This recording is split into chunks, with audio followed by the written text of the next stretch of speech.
आनंदाची बाब आहे की गेले 10 वर्ष ज्या पद्धतीने दिल्लीमध्ये केजरीवालांनी सरकार चालवण्याचा प्रयत्न केला तो निश्चितपणे दिल्लीच्या विकासामध्ये एक बाधा ठरणारा होता।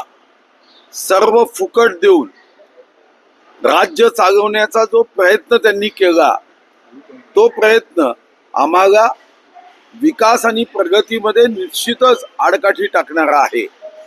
आणि म्हणून तुम्ही बघितलं असेल तेलंगणा, त्यानंतर आंध्र आणि आता दिल्ली यामधून मतदारांनी हे सांगितलं की देशाच्या प्रगतीचा संकल्प करणारा $5 ट्रिलियन इकॉनॉमीचा संकल्प करून त्यासाठी कष्ट आणि मेहनत करणारा असे पक्ष, असे विचार विजयी झाले पाहिजे।